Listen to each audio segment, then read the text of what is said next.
I'm locked in, guess I'm locked in.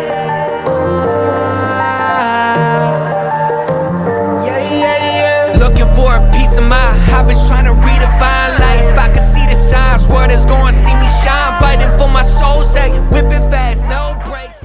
Peace and blessings, everyone. Peace and blessings to the universe. All praises goes to the Most High. Ashe, ashe, ashe. Being spiritually sensitive is not weakness, it's awareness. You feel energy before words are spoken. You notice shifts others ignore. Crowds drain you, silence heals you, and your spirit picks up what people try to hide.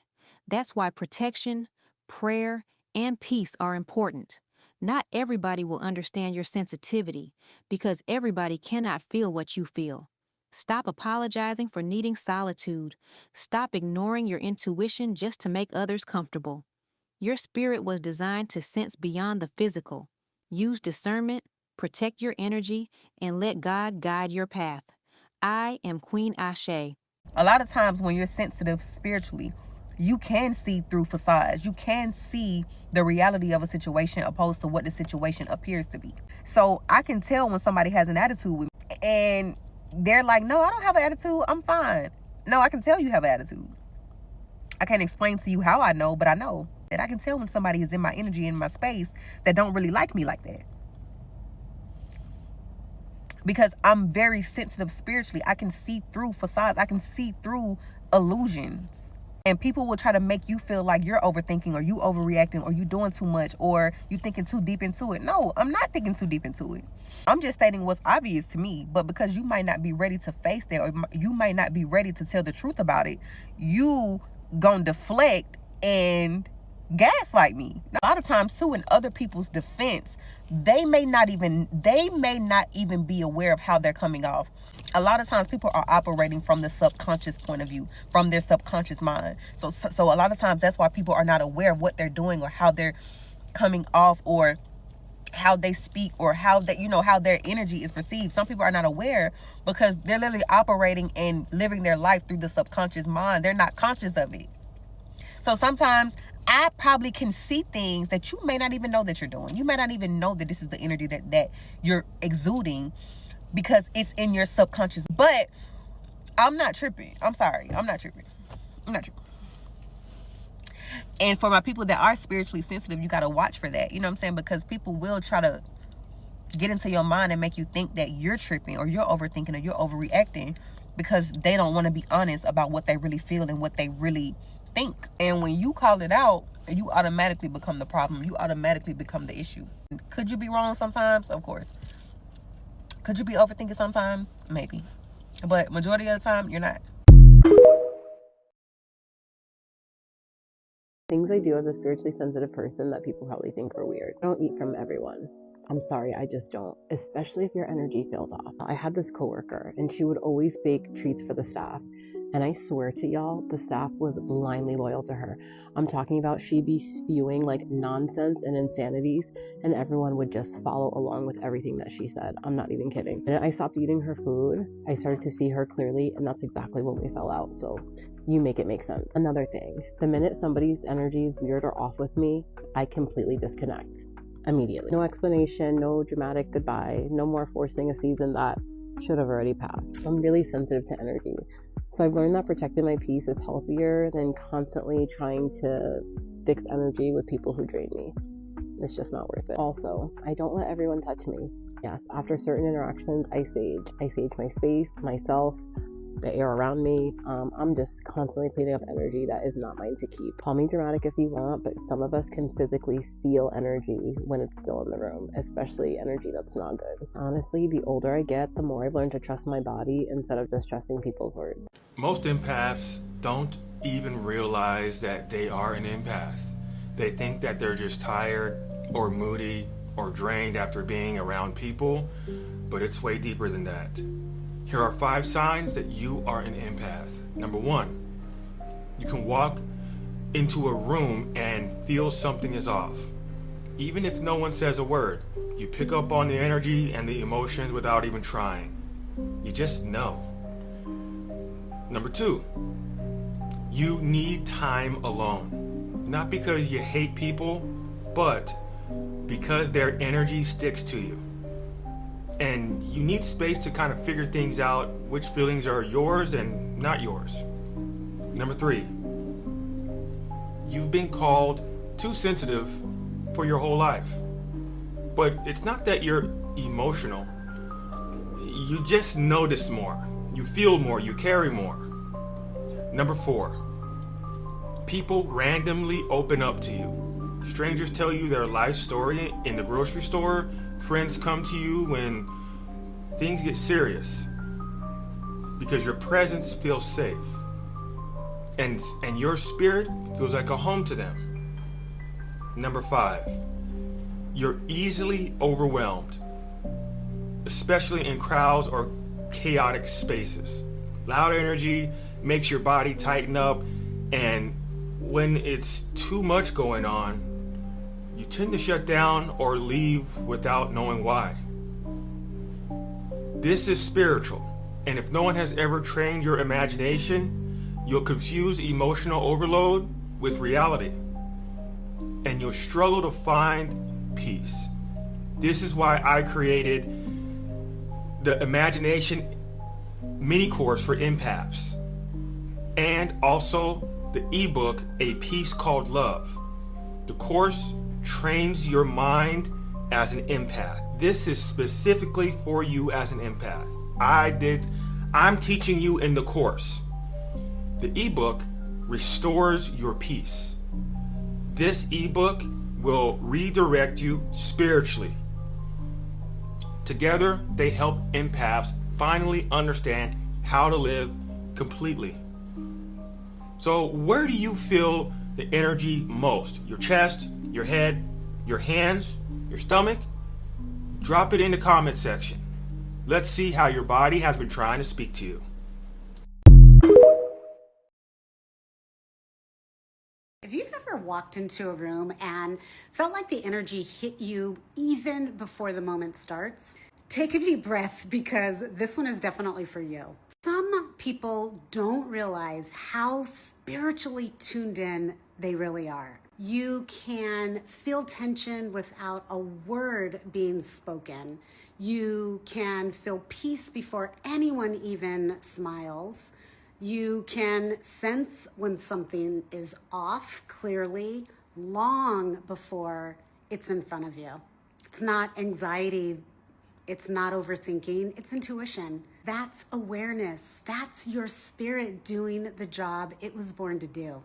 People may have told you you were too sensitive or reading too much into things, but you weren't. You were right. You were early. You were connected. Your sensitivity, it's never a flaw. It's a compass. It's the first gift you ever had, even before you knew how to explain it. So the next time your body reacts, your chest gets tight, your spirit whispers, pay attention, trust it. It's speaking to you. It always has been. Come back to this anytime you forget that sensitivity is your superpower. Okay, so you may be experiencing these signs if you have spiritual sensitivity. And this can be because you have clairs, you have spiritual gifts, you are also a spiritual being. So therefore, you are opened up to different realms, higher level consciousness, the sixth sense. You will have an inner knowing. It's usually in your stomach, and it almost feels like it is... you want to throw up. It is this uncomfortable ball of a mess. Now, this is usually symbolizes that because in our stomach, we have our second heartbeat. This is our intuition. This is our light force energy. This part where it's kind of like your solar plexus is your inner knowing. And so when you have quieted that voice, that inner voice, or someone else, society, or you have been conditioned not to listen or trust to yourself, it becomes louder and the beat is harder. So imagine when you have a panic attack or an anxiety attack, and now you have it in your stomach, it literally, your stomach will pulsate. It will have like a heartbeat. Another thing is whenever you walk into a room and it does not feel right, your nervous system will go into high alert. This is where, again, some people will think, well, I have social anxiety. Sometimes that is the case because you're overstimulated, or sometimes there is you are reading a certain energy or frequency. And so what here you're being called to is to be able to sit with yourself, to get to know what vibration, your frequency, to be able to then read others so you can recognize, okay, this is my frequency, this is what my frequency feels like, this is how someone else's. And then you eventually develop this ability to read, like you channel in, you're feeling it through your body vessel, and then you're able to interpret. This is where, again, a lot of people channel, a lot of people are intuitive or empaths. But again, you yourself first have to know, you have to be connected mind, body, and spirit. You have to be connected so high to your consciousness in order to interpret. So again, it's kind of like you are an emotional conscious interpreter, and it's like another language. So if you speak a language, they speak another language, you have to know your language proficiently, and then in order to learn theirs, and so you are able to receive the appropriate interpretation. All right, and last one, it's almost kind of like this is where some of your clairs will be coming like clairaudient. I'm getting is when you may be in a room, or you are engaging, or you are kind of sharing energy with someone, and you might be, I'm seeing like you might be familiar with them, but sometimes you just don't know these people, right? And they're new individuals, and you're sharing new energy and you're receiving new energy, and certain thoughts will come to your mind that are not yours, that are very not off, but they just are distinct, like, oh, where did that come from? So that is also a sign of you are spiritually sensitive in the way, is because you are basically hearing or connecting to other people's consciousness, that again, they're subconscious, because they're not fully aware and alert of what's going on in their own brain. And so you are basically receiving the frequency of their subconscious. Needless to say, whenever if you're experiencing any of these signs, one of the most important things that in any practice is you always want to make sure that you're grounding, that you're centering, that you're anchoring and regulating your central nervous system always. So again, you can always excuse yourself. You can always say thank you, but no thank you if you feel like this doesn't feel right. I can't go to this event, or I can, family, all of these things. Now that you are aware, it's like you choosing yourself, you are allowing yourself to heal in order to eventually get these spiritual gifts that you have. The spiritual sensitivities are gifts, and you are meant to use them for greater good. You are meant to use to heal the collective. So I hope this helps. You are a loner because you are anointed, not simply because you like to be alone, even if you wanted to. It's a force field around you, but God said, touch not my anointed, do my prophets no harm. So people literally cannot touch you. You will see people will worship the ground you walk on, and you won't even really know them like that. People will know you that you have never even spoken to. All of your life, you will be popular and you won't even have relationships with people. And a lot of people will want to get close to you. They will desire to have a relationship with you, right? But they won't be able to touch you, because God is not going to allow just anybody in your emotional body, in your psychological body, right, in your soul, because God has plans for you, right? And he's not going to let nobody distract you. He's not going to let nobody deter you. It's like you are forced to be on a straight and narrow road. You are designed to be purposeful. You are designed to do your calling, and not anybody can just get close to you. Even if you wanted them to, it'd just be like, it's like a force field around you of protection. So even your family will not be able to get close to you. They will not be able to just know you, even if they wanted to.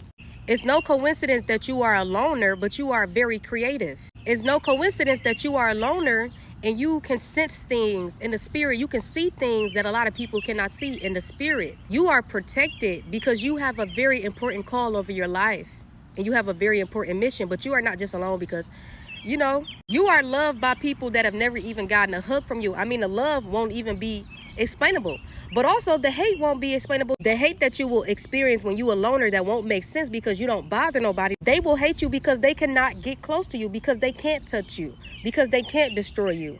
But they know on a subconscious level that they know that they can't touch you. A lot of highly sensitive people will not have close relationships, but they will have a strong inner world. They will be very profound people. They will be people that really have a heart for people. They will be people that are mission driven.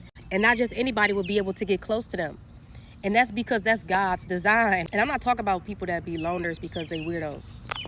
God has an assignment for you, and he's not going to let anybody deter you from the path that he needs you to be on in order to do great things, in order to see yourself in your full potential. See, as a very sensitive person, a person that is sensitive to God's presence, a person that is sensitive to people's experience, if you are not careful, you can get caught up in just being the person that people come to. You won't be able to stay in that role if you ever even was in that role. You will be exiled by family. A lot of the anointed people got the same story. God is not going to allow you to be triangulated. God is not going to allow you to be distracted with any other plan except the plan that he has for your life. People will try to triangulate you, but it's not going to be people that are important to your life and your mission. It ain't going to be people that you can't just walk away from and you won't be fine when you do. That's God. A lot of the emotionally sensitive people out there don't even know that their ability is a gift from God. They don't even know, man. Think about it. Why is it that a lot of the people who fulfilled a great purpose in this life, a lot of the people who are our healers, our light workers, a lot of the people who saved people's lives, why did these individuals all have this trait of emotional sensitivity, absorbing people's emotions? If it really was a curse, man, it wouldn't be helping people. It wouldn't. It's actually a power. And I think we all knew that. We just needed to give it the right perspective. Highly sensitive women need to be in partnership with people who understand their sensitivity and not only understand it, but respect it, acknowledge it, and create a safe space for them to navigate it and manage it. Of course, that starts with the highly sensitive woman creating that space for themselves as much as possible, because everyone's not going to understand at first. You have to cultivate that home inside yourself so that wherever you go, no matter what the external circumstances are, you're able to move forward in a more empowered way, able to bring yourself back within when you start to feel yourself slipping away and losing yourself in the energies of other people.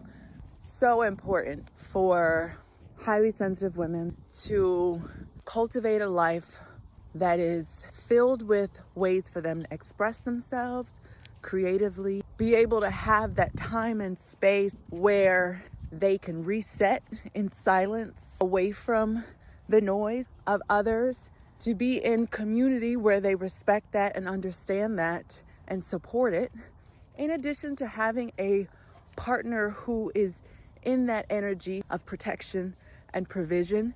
You gotta have something of your own, because that is what's most important.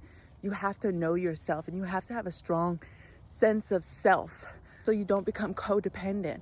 We tend to overgive sometimes because of our empathy and sensitivity. Have your own, and also be in partnership with someone who is also just as generous, if not more generous than you are. It is our responsibility to take care of ourselves and pour into ourselves, because we are this well of power, this emotional power, these gifts. The more that we take care of ourselves, the more others benefit, especially as a woman.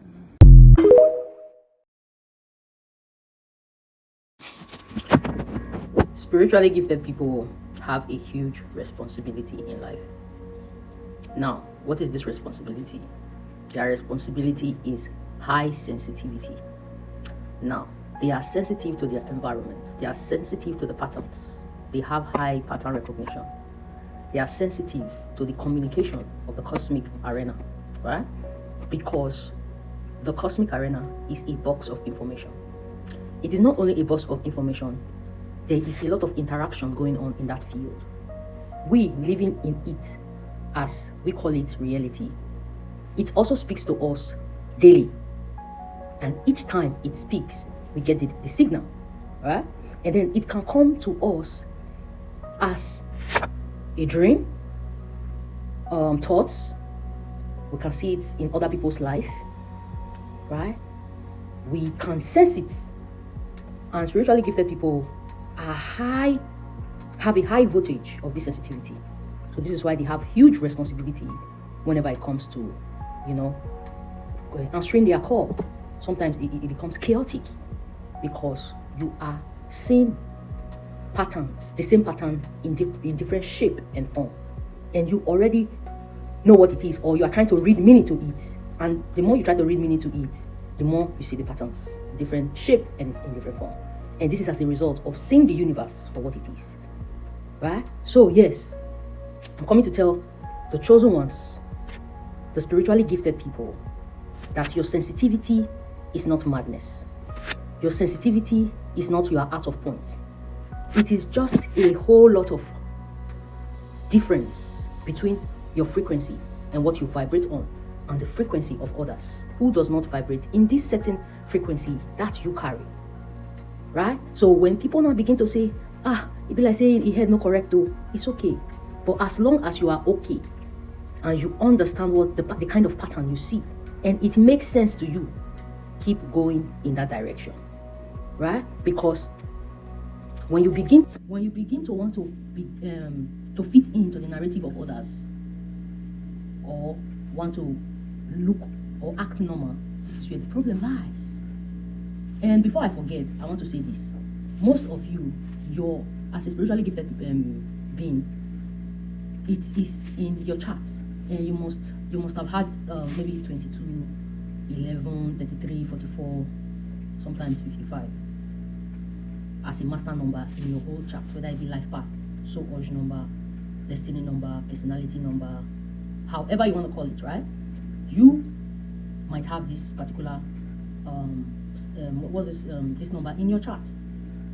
Now, how are you going to be able to balance it? The ability for you to balance this high frequency number is by managing your frequency, which is connected to your consciousness, believing in yourself, believing in thyself, that any information you receive is as a means of transmission from the universe. It's not like you are crazy, you are mad. No, this is what we all came here to do, to receive information from the cosmos into the consciousness that you are in, right?